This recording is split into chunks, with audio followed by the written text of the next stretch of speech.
recordar algunes coses. Primer de tot, com hem pogut veure, hi ha nens de sisè que ens estan venint unes tires de números. Aquestes tires de números són per ells, per ajudar-los a pagar-se el viatge de fi de curs. Qualsevol ajuda per ells serà molt agraïda. Després també podeu veure que l'Adam va una parada, igual.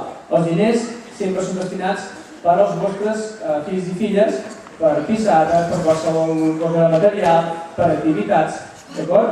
Per tant, qualsevol ajuda que ens doneu doncs, serà benvinguda.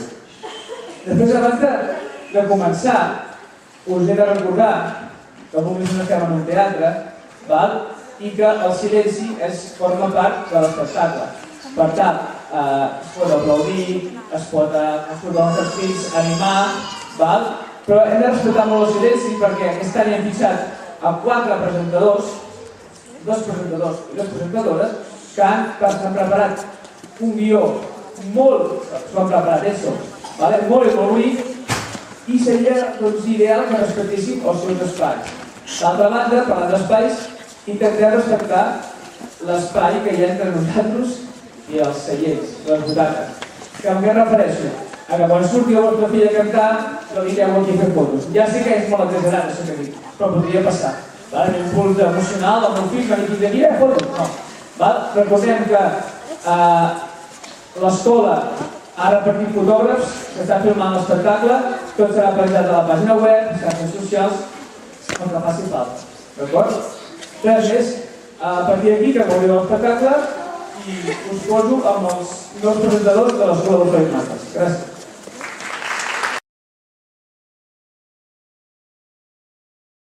I veuran els nens de F4 que ens cantaran amb la llum del Canalet. Un fort aplaudiment!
Cantaran una cançó d'un animal que diuen que té el nas vermell. Sabeu quin? Rodolf el petit cérvol. Un fort aplaudiment!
anteriors us cantaran una cançó en anglès. Oh yeah, Jingle Bells! Un fort aplaudiment!